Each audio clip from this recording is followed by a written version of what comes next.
Bueno, en esta tarde tenemos a nuestra invitada, es Luisa Paredes, es secretaria general de la Corporación Municipal de Educación, Salud y Atención al Menor. Muchas gracias, Luisa, por aceptar la invitación a poder conversar sobre la educación, que hoy día es un tema que está en bastante incertidumbre frente a la pandemia. Sí, hola Christopher, un saludo especial a Surge Radio Chile, que es una nueva opción a los oídos de todos nosotros, y por lo tanto creo que es muy importante el poder tener más medios, tener una diversidad de medios que les interesan los distintos temas que están ocurriendo en el contexto nacional, regional, provincial y comunal. Así que creo que es importante y ojalá tengan pleno éxito en esta tremenda tarea que es comunicar a la población. Con una primera consulta que tengo con respecto al nombre, ¿esto se da exclusivamente acá o digamos se da en Chiloé que tenga toda esa, digamos, carga, por decirlo, o amplia tareas, por decirlo, ya es educación, salud y atención al menor? Me imagino que es muchísimo trabajo. Es lógico, lo que pasa es que, a ver, en Chiloé existen, en la mayoría son corporaciones municipales. Uh-huh.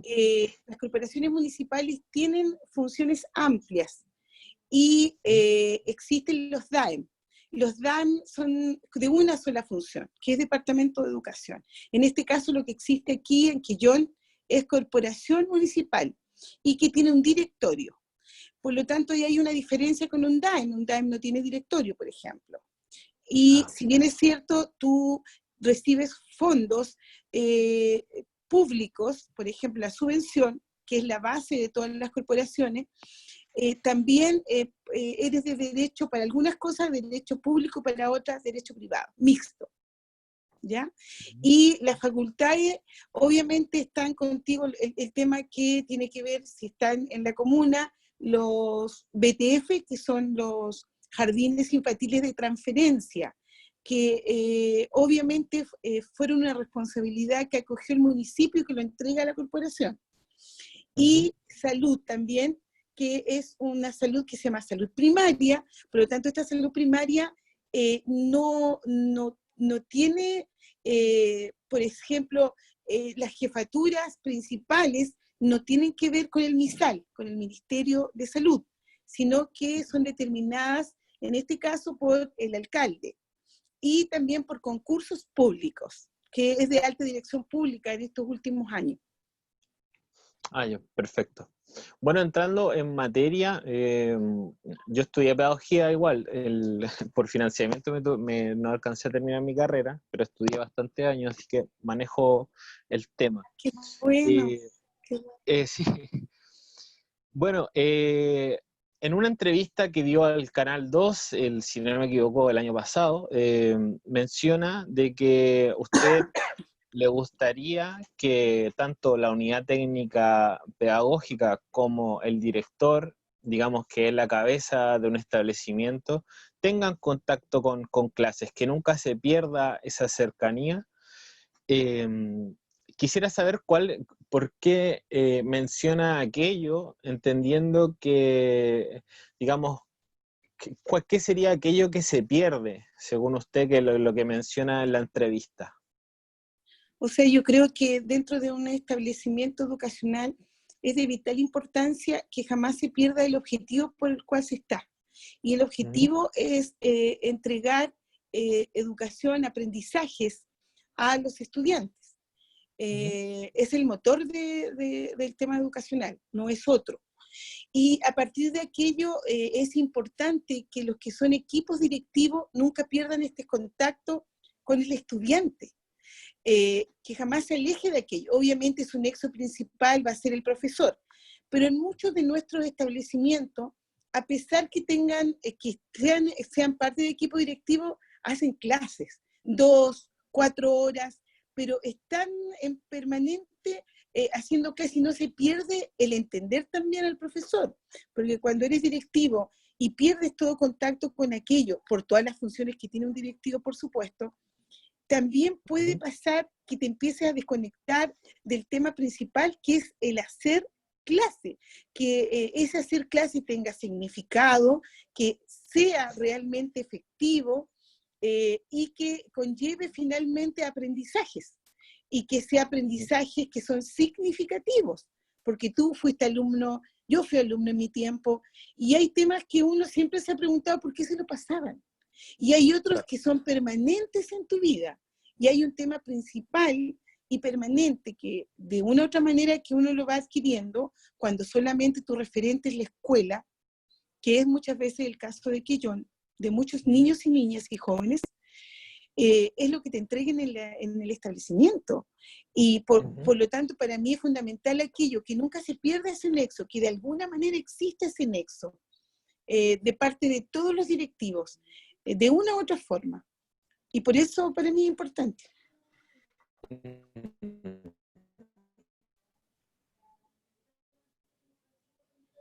Nos menciona de gente que no es especialista o que no ha tenido ningún vínculo con la educación en su trayectoria. Como que Le se cortó. puedo mencionar. ¿Se cortó? Ahora sí. ¿Puede Ya, ser? Sí. sí.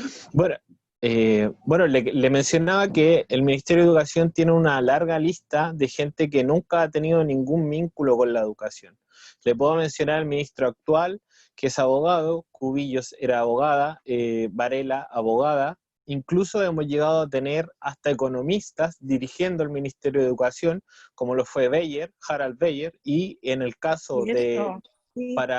para hablar digamos, del otro lado, también de la nueva mayoría, Bachelet también tuvo a Nicolás Izaguirre.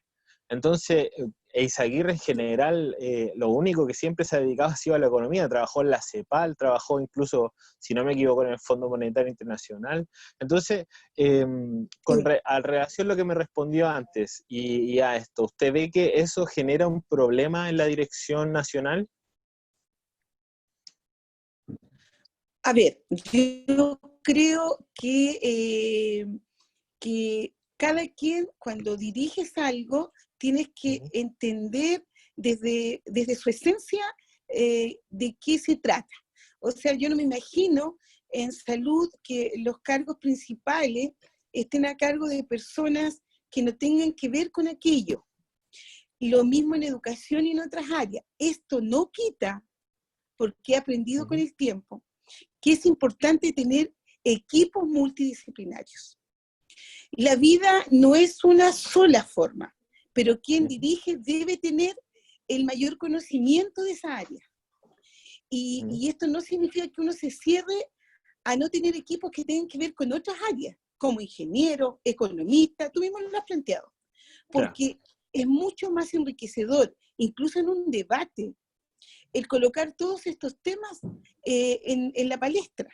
Pero, por ejemplo, si yo voy a conversar con pobladores, pero yo nunca he vivido en una población, ni tengo ni una experiencia de organizaciones de población, no voy a entender la dinámica. Por lo tanto, voy a llegar con un plan que va a ser un plan alejado de esa realidad. En cambio, si en mi equipo yo tuviera a alguien que ve el mundo social, como un asistente social, por ejemplo, va a ser distinta la mirada. En las universidades siempre nos han formado de una manera muy separada. La gracia de la escuela donde yo vengo, que es el Pedagógico de Chile, la gracia era que allí tú te reunías con muchos de muchas carreras y por lo tanto podías tener una visión y un respeto de cada una, pero a la hora de que hablemos de educación tenía que ser con la gente que estaba estudiando educación y que estaba estudiando pedagogía. Entonces, lo mismo acá. Yo creo que en los ministerios de educación tiene que ver con el modelo. ¿Por qué crees que han habido economistas? Porque se ve la educación en ese sentido, como un bien de mercado. Hasta hace poco, la educación, y hasta hace poco porque se ha ido regulando aquello, era lucro absolutamente. Entonces, conforme a ello, tiene que ver con una visión más amplia. Y por lo tanto, en el Ministerio de Educación ha ido pasando eso a través del tiempo. Se representa y se responde a un modelo. y el modelo es que la educación era un bien de consumo.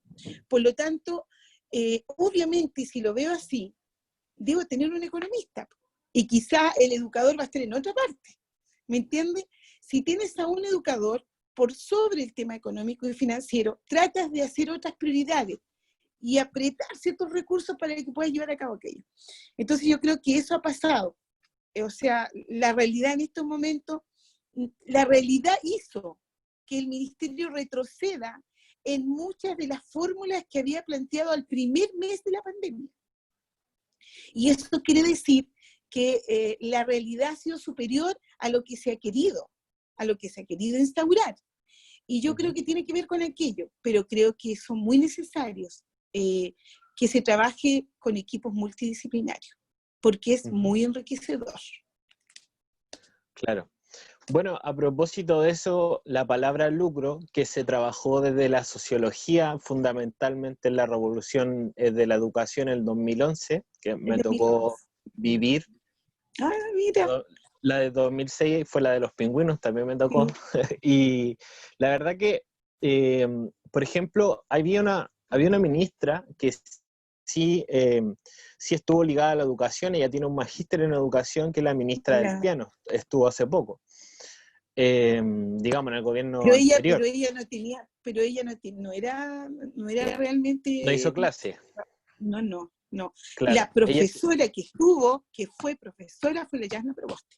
Ella, profesora de educación física, trabajó en clase frente a aula, y lo otro es que, por eso es tan importante aquello, aunque todos me digan que no a veces, es súper importante. El que, por ejemplo, plantea métodos para enseñar a leer, la pregunta es, ¿enseñaste a leer alguna vez? Entonces, yo creo que ahí parte la esencia de todo el tema. O sea, hay gente que te puede decir cómo hacer pan, y la pregunta yo sí la devuelvo. ¿Tú has hecho pan de esa manera? Entonces, para mí esa el respeto, yo respeto a todos, pero el mayor respeto a que ustedes hacen radio. O sea, yo no te puedo ir a decir a ti, sabes que tienes que hacer radio de esta, yo te puedo hacer una percepción de aquello. Pero tú ya estás en ese camino. Pero si de repente, por ejemplo, yo te empiezo a decir esto, tú me vas a decir, ¿pero usted ha hecho radio? Yo te iba a responder, sí, he hecho radio. ¿Me entiendes? Sí. Pero lógico, para mí es muy importante. Y ese tiempo, cuando estuvo Yasna Proboste, hubo políticas de educación que estaban muy buenas, pero ahí vino un tema que tenía que ver con el tema financiero, y que se estaba viendo un tema con las superintendencias, que recién estaba ese tema. Y ella fue acusada de un tema que tenía que ver con la asistencia. Es terrible el tema, cómo llegan los dineros a los establecimientos. ¿Te imaginas en esta misma pandemia, que volviéramos a clase ahora? ¿Cuántos papás van a enviar a sus niños a los establecimientos educacionales? Entonces, ¿cómo se va a hacer el pago de la subvención, y cómo tú vas a pagar los sueldos de quienes están y otros insumos como lo que viene? Entonces, yo creo que es muy importante el contexto en que se trabaja en educación. Claro, y a propósito de eso, de Yasna Proboste y del piano, quería consultar porque de alguna manera aquellos que han dirigido la educación desde el 2006 antes, pero digamos con mayor fuerza revienta el 2006. ¿Y qué ha pasado en ese sentido con estas personas que usted menciona, que sí, como por ejemplo Yasna Proboste, tuvo relación con la educación, que de alguna manera han tenido este freno ideológico que tiene la educación, que lo mencionaba usted claramente, que tiene que ver con el bien de consumo, que ha sido la lucha de bandera, o sea, la bandera de lucha de los estudiantes durante muchísimo tiempo? Finalmente no han logrado, digamos, calmar las aguas, por decirlo de alguna manera, por parte de la percepción de los estudiantes, por decirlo de alguna manera. ¿Usted lo ve así o realmente, digamos, no significa tanto el problema de quién esté a la cabeza, sino que la ideología de la educación implantada desde el sistema político?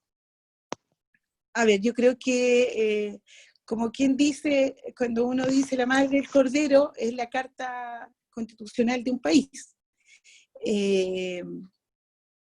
Aquí la madre del cordero es el marco ideológico en que se desarrolla un sistema educativo, porque tiene un objetivo. Por lo tanto, en este aspecto, lo que cambia que tú pongas ministros o personas, hombres, mujeres, acá en cargos, solamente tiene que luchar con una estructura que está determinada. El sello que le puedas dar puede cambiar algunas cosas, y sí pueden cambiar cosas. Yo te digo, hay una política que con mucho bombo y platillo todos los años aparece, pero costó instalarla, que es el tema del derecho a la tecnología, que hoy día también nos enfrentamos a aquello.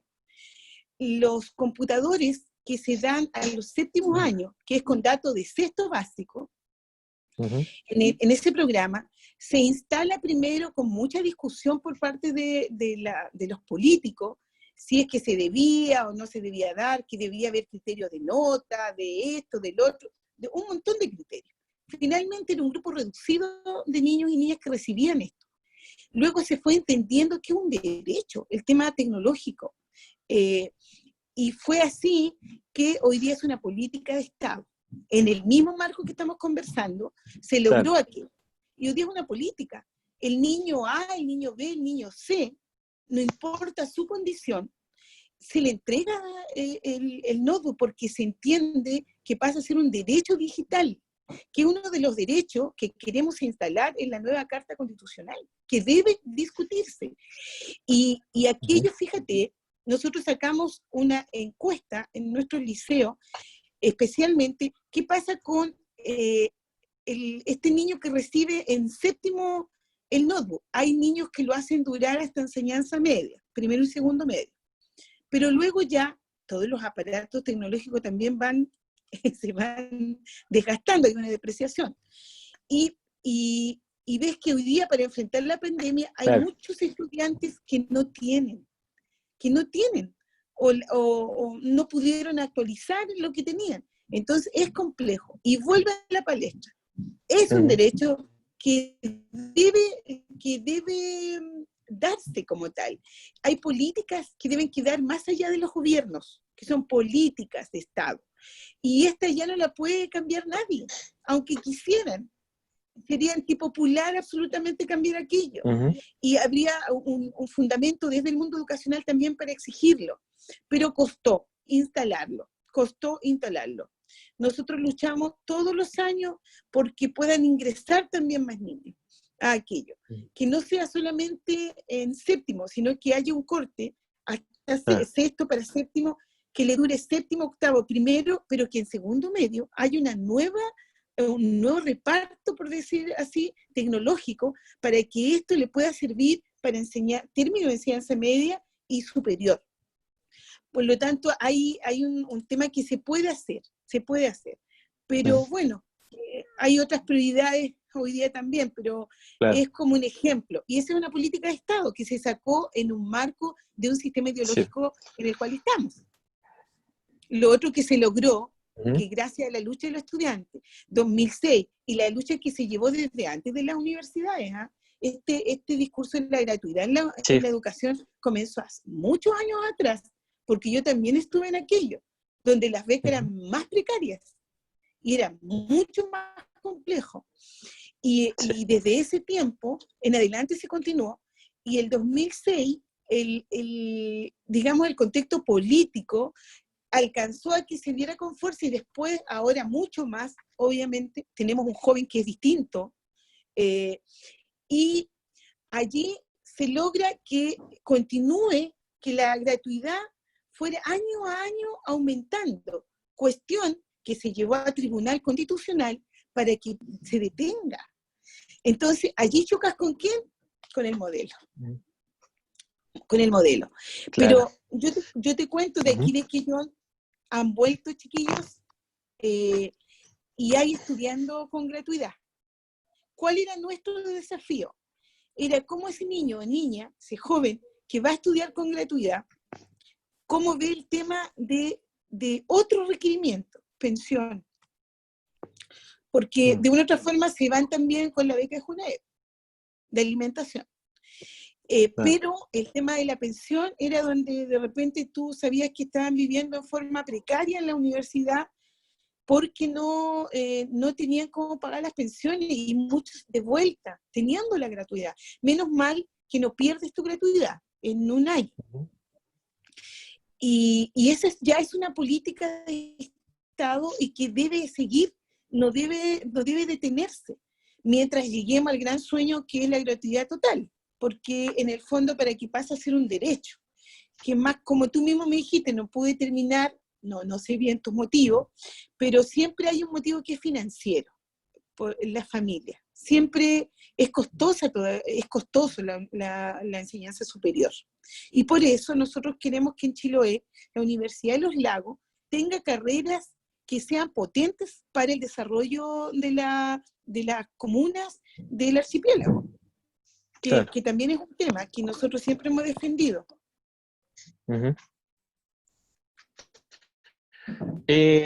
Pasando a un tema bien que no he visto mucha discusión al respecto, pero quiero saber su percepción. Yo estudié en un colegio técnico y Ya. cuando me enfrenté a... Sí, cuando yo entré a la universidad, la primera vez, me enfrenté con un problema de que cuando yo estudié el técnico, a mí me quitaron, si no me equivoco, casi el 40% del lenguaje y matemática, lo cual de alguna manera se vio mermada, digamos, mi calidad en el sentido de poder responder, a diferencia de con gente que había estudiado científico humanista. Obviamente, quizás yo debía haber estudiado científico humanista en ese caso, pero uno es joven para tomar la decisión, y además de eso las familias también vienen digamos, de otra situación económica. Antes se veía bien salir con una carrera, pero hoy en día, al parecer, la gente tiene mucho mayor ingreso a la universidad, tiene mucha mayor oferta de poder estudiar, y en ese sentido, ¿usted cree que el técnico medio, digamos, está quedando un poco obsoleto de alguna manera con toda la oferta universitaria que existe, o no? No, al contrario. Yo también estudié en un técnico, muchos años antes que usted, en Punta Arenas, el Liceo A5 Comercial de Punta Arenas. Y entré a la universidad. Con, obviamente, no la PSU, sino que en ese tiempo se daba la PA, de práctica académica. Primero, yo creo profundamente en la educación técnica. Mi hijo también estudió en la educación técnica, también entró después a la universidad. El tema aquí es que en el currículum técnico, los papás los que tienen que entender, primero y segundo, en ambos, en la humanista y en el técnico, es similar. Sí. Pero siempre va a haber una orientación a lo que las carreras que entregan los poli. Yo te digo que la mayoría de la gente que tiene hoy día, si tú das si hacen una encuesta, que está trabajando, son de los colegios técnicos más que de las universidades. Y ocurre esto porque en las carreras técnicas, yo hablo desde mi realidad, en el Politécnico de Quillón, mecánica, los chiquillos, la gran mayoría está trabajando en talleres y son independientes. Y han ido a la universidad, enseñanza superior, INACAP. Tenemos convenios con INACAP. Los chiquillos que están en TENS, de enfermería, tenemos convenio con las universidades para continuidad de estudio. Pero también ellos hoy día han sido requeridos. Ellos tienen que pasar por un tema así porque el MISAL te pide técnico superior. Los de alimentación del poli, casi todos van a control en las fábricas, porque lo necesitan. Entonces, allí lo que pasa es que las carreras técnicas tienen que tener buena formación. Y eso no significa que no se preparen para entrar a la enseñanza superior. Pero es el establecimiento el que también tiene que poner los elementos y la educación de cada comuna poner elementos para que esto suceda. Nosotros en el año antepasado, al parecer, tuvimos preuniversitario Pedro de Valdivia en línea para nuestros 3 liceos. Recién había empezado el Paulo Freire. Pero los chicos que estaban en el poli, un porcentaje muy pequeño se interesó para esa formación, porque tenía claro que quería sacar su carrera técnica, trabajar y después estudiar. Entonces yo creo que el tener un elemento que te ayuda, y a mí en mi caso, la carrera técnica me ayudó mucho en la universidad porque ayudaba a hacer otras cosas y me ganaba unas platitas, que los otros compañeros que venían del humanista. Y sí tenía que esforzarme más en ciertas áreas, y eso es lo que tú estás diciendo es real. Pero significa entonces que el área técnica tienen que entender que hoy día también se abre un campo para la educación superior. Y cada establecimiento debe tener aquello claro. Y de hecho aquí en Quellón es así. O sea, el alumno de un técnico que se quiera preparar para la PSU, está la oportunidad de hacerlo. Está dentro de la posibilidad, y en primero y segundo los papás tienen que tener claro, sí, el tema. Como tú dices, hay familias que quizás no lo entienden, pero fíjate que ahora la mayoría de las familias están más atentas por estos mismos medios de comunicación, por esto mismo que yo te decía, la diversidad de la escucha, de los distintos medios que hay, que informan estos temas. Entonces, mira, yo soy hincha de la educación técnica, porque yo he visto a muchos chicos que salen del humanista, por ABC motivo, no logran entrar, por lo que sea, a la universidad y quedan allí sin una preparación. El chico que está en la carrera técnica y la termina, tiene más probabilidades si su carrera está dentro de lo que necesita o está en la oferta económica o laboral del medio. O sea, hay un chico que sale de mecánica y se va a arreglar motores. Va a poder hacerle la pega a alguien. Entonces, para mí la educación técnica profesional debería incluso el currículum de científico humanista cambiar en la forma que se entrega. Porque yo creo que finalmente el ser humano es integral. Yo tengo esa visión, es integral. Y tanto en lo humanista como en lo no humanista, en lo técnico, todos deberíamos saber hacer ciertas cosas. Como por ejemplo el manejar.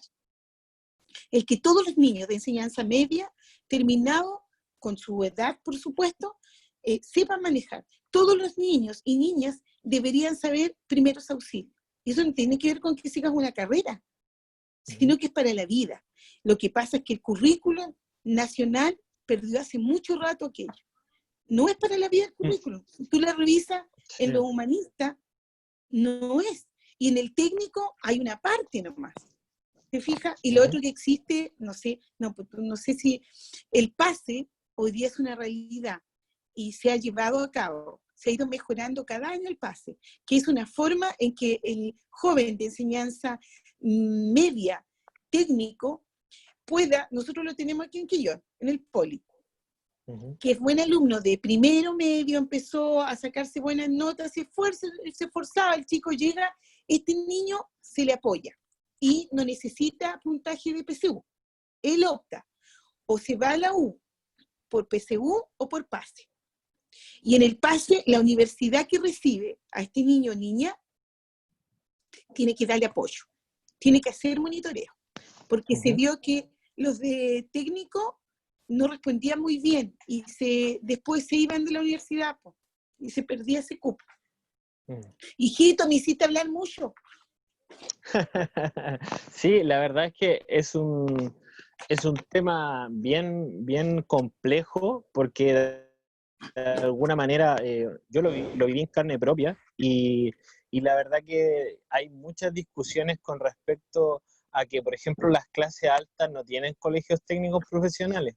Entonces, los técnicos profesionales son como algo propio de lugares periféricos o clases más bajas, y que también no permite, por ejemplo, llegar por ejemplo, a cuestiones de alta proyecciones muy largas. Usted mencionaba, claro, el tema de la mecánica, que es una cuestión que sí se puede lograr en la inmediatez, pero quizás cuando o alguien que estudia un técnico profesional se enfrente a querer ser abogado, a querer ser médico, o a querer ser, digamos, las carreras más demandadas en el país, que generalmente son copadas por gente de las clases altas, se ha visto que, digamos, ese tipo de educación, de alguna manera, sigue reproduciendo las desigualdades del sistema educacional.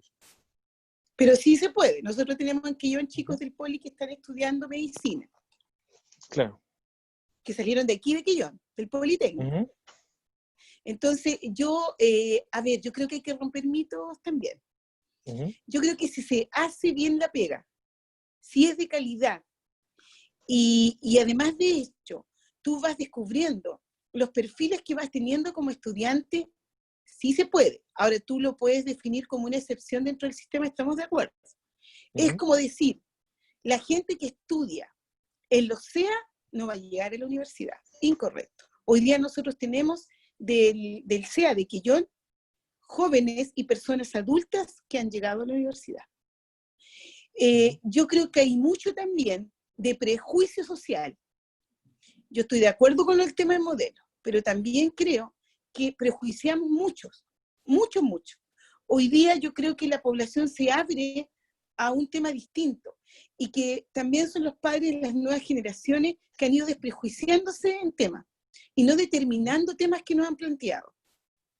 Y yo lo he visto a través del Politécnico y a través, bueno, aquí mismo tengo un ejemplo, Gloria Riquelme, salió del Ryan Mapu del técnico, de turismo, y hoy día es psicopedagoga, y está a cargo de un área de educación especial. Entonces, y así ese es un caso entre muchos. En el SEA, la gente que ha estudiado en el SEA tiene una visión de hacer cosas que son muy importantes en la comuna de Quillón. Han creado muchos medios en Quillón y han estudiado en un SEA, en una escuela que tiene un tremendo prejuicio, una carga tremenda de prejuicio de parte de las mismas poblaciones. Entonces, yo creo que hay un tema que estoy de acuerdo contigo, que tiene que ver con el modelo, pero también tenemos que desprejuiciarnos. Y dentro de eso significa que cuando tú que no existe ese prejuicio, haces que funcione bien la cosa. ¿Por qué en los establecimientos, por ejemplo, técnicos, no iba a haber una buena biblioteca? Tiene que haber una buena biblioteca, tiene que haber instrumentos musicales, tiene que haber temas que también tienen derecho a esos niños y niñas. Entonces, depende, yo te digo, mucho de los liderazgos también que existan, porque el modelo está hecho así. O sea, yo no puedo quizás hacer cosas a nivel más macro, pero fíjate que sí se puede a un nivel micro. Pero lo primero que tiene que desaparecer de nuestra mente es el prejuicio sobre que fulanito de tal va a este establecimiento y por eso va a llegar lejos. Cuidado. También he visto con sorpresa que muchos establecimientos que ponen en burbujas, y esa es la crítica de los mismos estudiantes, que los colocan en burbujas a los estudiantes, que creen que ese es el universo en que se mueven, tienen que volver a Quillón porque no son capaces justamente de vivir en universidad, que es una diversidad, y que tienes que enfrentarte a la compra de esto, a hacerte cargo de tu vida en el fondo, y muy chico, a los 19, 17, 18 años. Entonces, también yo creo que existe, como decían los chicos, en este último movimiento que hubo de estudiantes, y yo estuve en una mesa en la que estuvieron, yo diría, del San Agustín, del San José, del Ryan Mapu, del Liceo Paulo Freire, del Politécnico, donde los estudiantes dejaron claro algo, que estaban cabreados de este tema, que los encapsulemos, que ellos eran jóvenes y querían una sociedad que fuera distinta. Pero yo te digo, para eso tiene que desprejuiciarse nuestra sociedad. Y yo misma aprendí de ellos. Como decía un chico, un joven del San Agustín, ¿por qué nos dicen cuico? Nosotros queremos participar en esto, queremos ser parte de esto. ¿Te fijas? Claro. ¿Y sabes por qué? Porque lo hemos alejado. No hemos acercado a los estudiantes como seres humanos, con sus necesidades que van a ser distintas, pero también van a ser similares. Porque un chico que lo hagan estudiar 46 semanas de estudio, o sea, que en su currículo estén 46 semanas, cuando eso no es ni siquiera legal, pero si no se reúne con otros no lo va a saber. Entonces, este acercamiento que hubo fue maravilloso. O sea, de todo lo que yo saqué fue maravilloso. Y yo misma aprendí de aquello, ¿ah? Yo misma aprendí. Claro. Por lo tanto, yo creo primero que hay que desprejuiciarse. Hoy día la educación Sí. técnica en Quellón y en el archipiélago de Chiloé. O sea, yo te digo, hay exalumnos míos que estudiaron en el Capitán Williams, en Chonchi, tienen tremendo sueldo, trabajan en los temas yo le digo, de cabotaje, de abordaje, y viajan mucho ellos, conocen muchos lugares en los barcos de embarque, tienen un tremendo conocimiento. Y claro, y luego se fueron perfeccionando. ¿Y quién dijo que la educación tiene que ser tan así como nos han planteado? Hay países míos en que el área técnica ayuda muchísimo, muchísimo al desarrollo de los países, pero cuando se es mirado y valorado como corresponde. O sea, la misma importancia de un abogado la tiene una persona que te hace funcionar las máquinas de oxígeno hoy día en todos los hospitales. Entonces, lo que tenemos que es cambiar un poco ese tema que yo siento que es prejuicioso. Y hoy día, fíjate lo que pasa. Hay un montón de gente de la universidad que está cesante, periodistas, todo esto. Y que ellos quisieran ser hoy día profesores de lenguaje para hacer clases. Entonces, como me he encontrado con muchos chiquillos de áreas humanistas que no tienen dónde desarrollarse. Nosotros ha llegado mucha gente. Entonces, uno va viendo cómo podríamos integrar eso en el nuevo modelo de educación, que no existe en estos momentos, por supuesto, pero que puede irse dando. Pero yo voy a seguir siendo hincha de la educación técnica y creo que hay conocimientos de la educación técnica que deberían tener todos los niños y niñas de Chile. Y ya te dije uno de los ejemplos, porque si tú aprendieran a manejar desde pequeño, tener claro las reglas del tránsito, habría quizás menos muertes por accidente automovilístico. Sí. Y pasando ya que mencionó los liceos y esta conversación que tuvo, ¿qué le parecen las críticas con respecto a cuando las movilizaciones llevan mucho tiempo y los niños pierden clase y los papás se desesperan un poco y dicen, oiga, estos niños, ¿por qué no están estudiando? ¿Qué piensa usted de eso? O sea, yo creo que todos nos desesperamos, primero. Pero esa desesperación tiene que hacer una pausa porque hay que preguntarse por qué las movilizaciones. Y hay que hacer de aquello el aprendizaje. Por ejemplo, yo creo que muchos jóvenes aprendieron muchísimo de organización, de llevar una toma. Y no la toma típica, que en mi tiempo también era, que era el carrete instalado en el establecimiento. Algo tiene. ¿Te fijas? Bueno, tú también estuviste en aquello. Sí.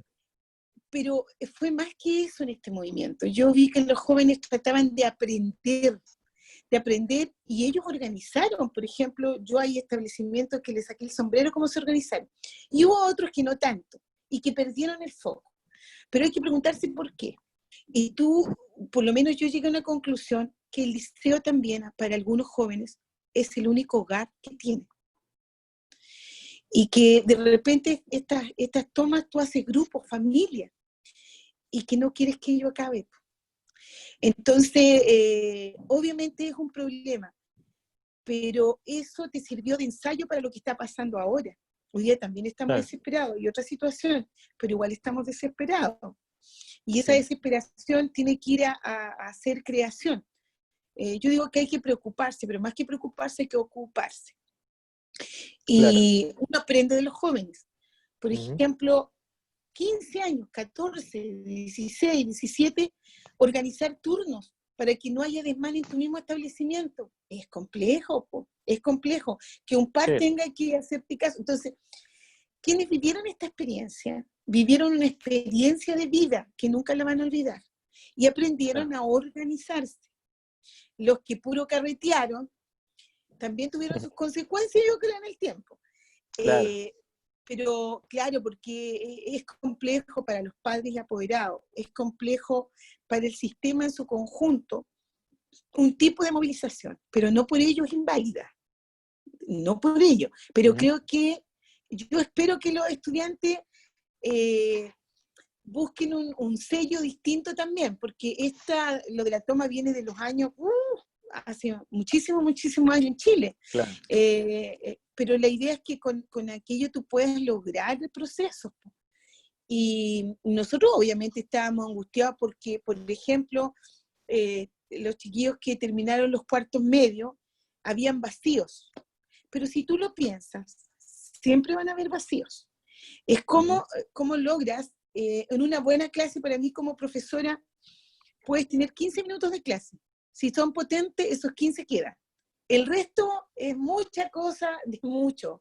Estos descansos en la clase, necesarios, por supuesto, etc.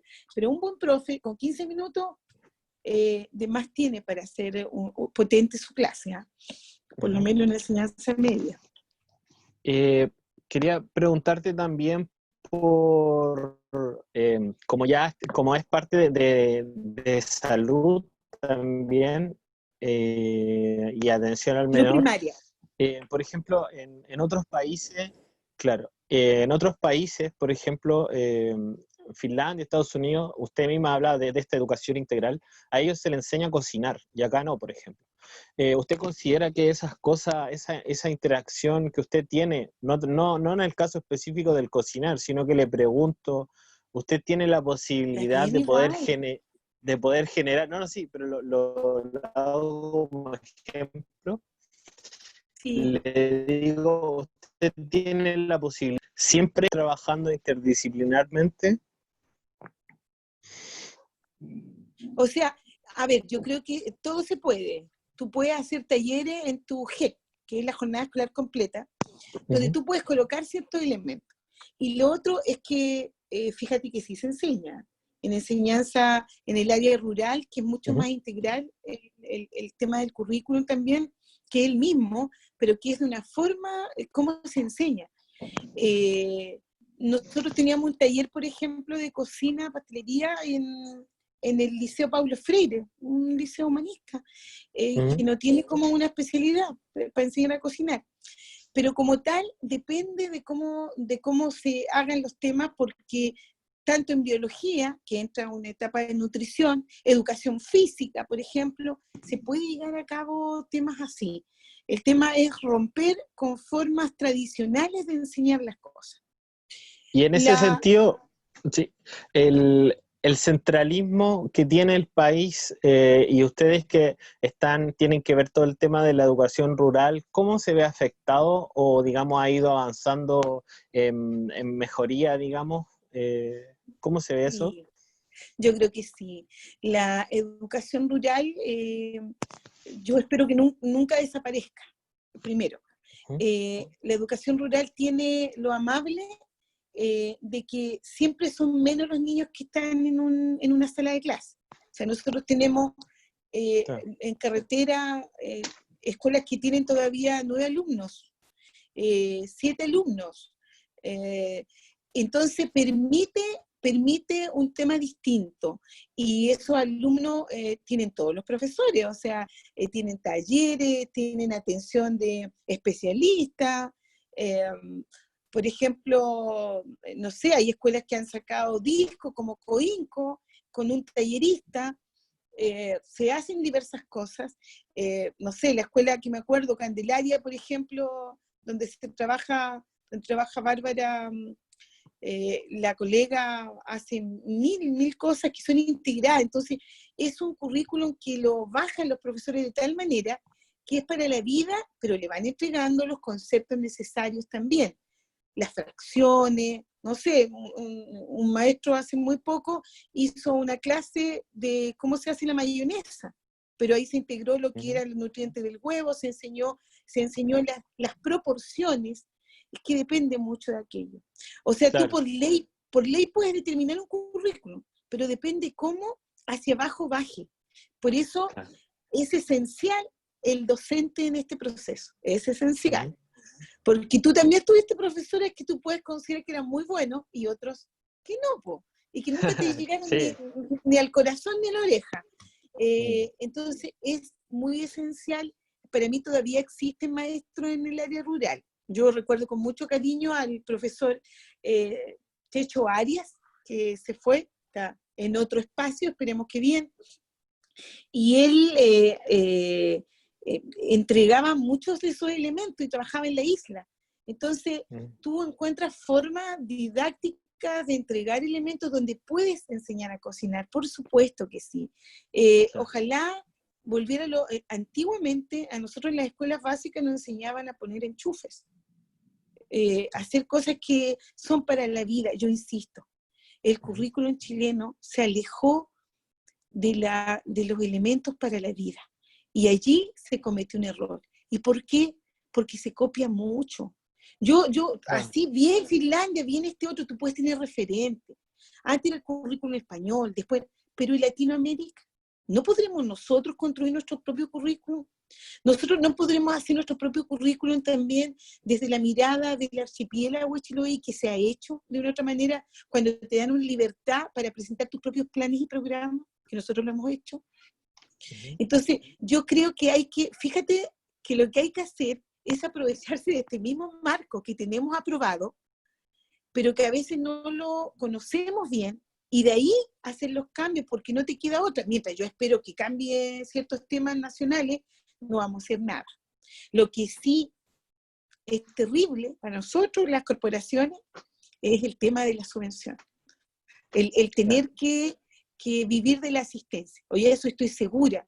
Volvemos a clase, no van a volver todos los niños a clase. Y eso va a ser terrible, va a ser terrible. Entonces, el sistema que existe de financiamiento de la educación es malo, es malo. Y llevamos tantos años en esto y no hay mayores cambios, no hay mayores cambios. Lo único que llegó fue la SEP. Pero dicho lo que tú dices, yo creo que sí se puede hacer el quiebre de ciertos temas en el aspecto curricular presentando planes propios. Sí. Bueno, quería consultar también por si maneja los porcentajes de deserción escolar en los jóvenes y también el porcentaje de ingreso a la universidad de la comuna. Nosotros en la comuna de un 100% efectivamente tenemos un porcentaje que varía cada año de estudiantes, pero tenemos un porcentaje que es mayor del 50% de nuestros niños, primero que se inscriben a dar la PSU, es un porcentaje alto, un 89%, y yo diría un poco más, cada año. Segundo, de los que quedan, y contando los que se van por el pase, nosotros estamos teniendo un porcentaje, yo diría cerca del 50% que ingresa a la universidad como tal, de toda nuestra población de estudiantes. Y de deserción escolar no es tanta, en que nosotros no alcanzamos un porcentaje que estuviera, por ejemplo, elevadísimo, de un 60%, no. O sea, no. Y cambia esto de la deserción porque hay una ley. O sea, también eso es, ¿viste? La ley tiene su tema. Antes, los padres definían si el estudiante iba después del octavo, en las áreas rurales, isleñas, después del octavo, esta cosa de seguir estudiando enseñanza media, no. Hoy día esa situación ha cambiado. ¿Y por qué? Porque tú tienes la estadística de enseñanza básica, tiene que haber continuidad de estudios. No te olvides que legalmente son 12 años. Entonces, si los papás, tú sabes que esa matrícula debería venir, tú haces un paneo a fin de año, ¿en qué establecimiento van a quedar? Porque se postula antes. Entonces, hay alguno que no aparezca, tiene la obligación de denunciar el tema. Y obviamente ahí ya no actúa el sistema en sí educacional, sino que ya actúan otros entes en que los padres tienen que responder por qué sus hijos no van a seguir y se pueden ir hasta presos. Y esto también es en enseñanza media. Y creo que por eso también, de una otra manera, ha bajado igual la deserción. Y lo otro es que claro, en todos los sistemas, quizá en tu tiempo, cuando estudiante, quizá no existía, pero en los establecimientos hay asistentes sociales, hay psicólogos de apoyo. Entonces van viendo desde antes el tema de los niños o niñas que están por desertar. Y se hace un trabajo allí, que les corresponde a ellos, por supuesto. Ha mejorado el tema de el tema de deserción en el aspecto de que es menos la población de estudiantes que desertan del sistema y que hay que tratar de que no pase aquello.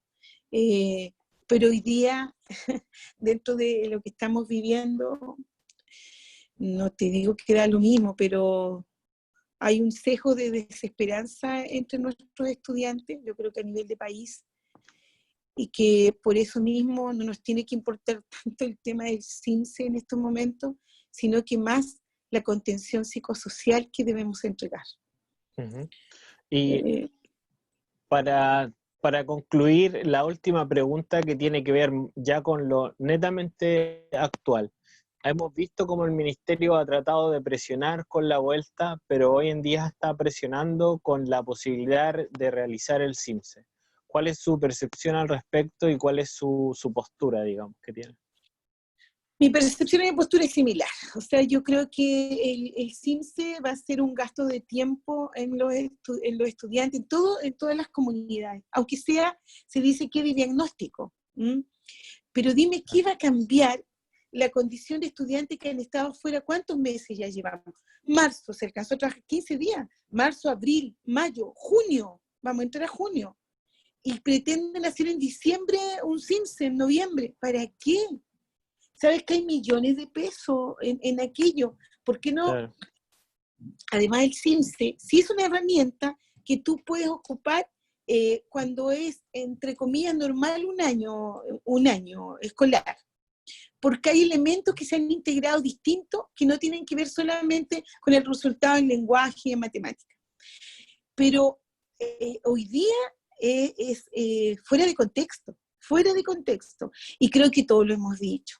Y yo creo que hasta, te digo, dentro de las mismas personas que trabajan en los ministerios, que son de las regiones, de las provincias, yo creo que tienen la misma opinión, que no tiene una razón. Incluso aumenta la brecha que tú planteas, porque hoy día la necesidad de este mismo medio que nos estamos comunicando, no todos lo poseen. Entonces, los maestros, maestras de distintos establecimientos educacionales, de los liceos también, algunos han tenido que entregar las guías, han tenido que ir con sus vehículos, con los furgones que tenemos a entregar material. ¿Qué sentido tiene que vuelvas y los profes empiecen que el CINSE? No, a mí lo que me interesa es que se elaboren acciones de contención. Esa es una. Por lo tanto, hoy no tiene nada que ver el CINSE. Y que esa plata se ocupe para lo que viene, que es súper complejo. Es muy complejo. ¿Cómo vamos a separar a los niños? ¿Cómo vamos a tener todas las condiciones que plantea la autoridad sanitaria? Por lo tanto, hay que elaborar conversatorios, porque dime, estar en la casa todo este tiempo, ¿le va a pasar algo a ese niño o niña, a ese joven? El joven es gregario por sí, le gusta, el está con otros, qué sé yo. Los más chiquititos, no mucho, porque pueden hacer sus mundos, pero los jóvenes sí. Entonces, y los preadolescentes, los púberes. Entonces vamos a tener que tener mucha contención. ¿Qué vamos a estar hablando del CIMSE? Que la respuesta, No, yo creo que ahí no estoy de acuerdo, definitivamente. Y lo he planteado, lo he dicho, y no soy la única. No soy la única que plantea que en vez del CIMSE, esas plata sean ocupadas para otras cosas. Vamos a tener que hacer talleres de exposición y desarrollo. Vamos a tener que trabajar mucho con las mutualidades, etcétera. Entonces, no sé, mira, solamente contarte algo. Cuando se entregaban las canastas, imagínate cómo está ese niño o niña. En una escuela X rural, grande, igual en matrícula, el día que iban a entregar las canastas, llegaron los nietos con su mascarilla, que se iba a buscarla, y sabes que el niñito corrió, y me mandaron el video, y yo me emocioné mucho para abrazar a su tía. ¿Cómo vas a contener eso? Entonces, nosotros los chilenos, todavía, los chilotes, los queyones, somos de piel. Claro. Y un niño es de piel. Tú, si un niño no lo acaricia, comienza a bajar todo su tema neuronal. Entonces, para nosotros es súper importante que en vez de gastar esa plata en esto, en el CIMSE, se transfiera el dinero para hacer unas buenas contenciones psicosociales a la familia y a nuestros niños, niñas y jóvenes. Así que eso, Christopher.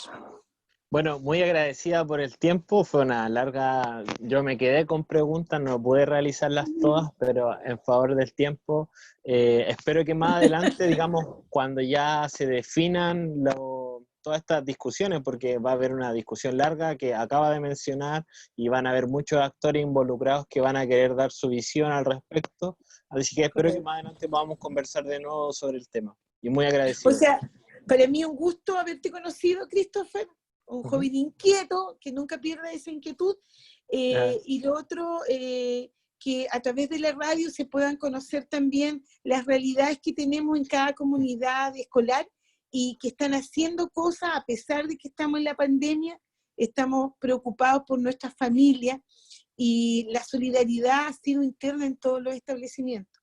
En todos los establecimientos se han tratado de hacer diversas situaciones para ir en apoyo a nuestras familias. Y tú dijiste una palabra clave en toda esta conversación que fue posible entre nosotros, incertidumbre. Y ese es un sentimiento que cruza a toda nuestra sociedad. Pero también nosotros desde acá, Christopher, somos privilegiados. El universo nos ha protegido. No sabemos mucho todos los elementos que podríamos colocar en la mesa. Pero nos levantamos de estar un poco más tranquilos que nuestros hermanos que están en Santiago, que están en Temuco, que están en las grandes urbes y que están sufriendo temas que todavía aquí en Quellón no son tan latentes. Por lo tanto, y en el archipiélago de Chiloé. Por lo tanto, igual tenemos que todos los días, yo agradezco todos los días cuando amanezco. Y cuando veo que todavía aquí podemos sostener esto, y ojalá por aquí nos cuidemos entre todos y todas, y que esa palabra incertidumbre de a poco vaya bajando, porque la sentimos todos, Christopher. Yo te agradezco este tiempo, ¿ya? Y espero haber sido algún aporte en esta conversación, Christopher. Bueno, para la gente supongo que sí, la verdad, sobre todo por aquello que menciona de la incertidumbre, es bueno escuchar de parte de usted todo lo que piensa y lo que opina con respecto a la situación actual. Así que muy, muy agradecido por el contacto. Muchas gracias a ti, Christopher. Chao. Chao, que esté bien.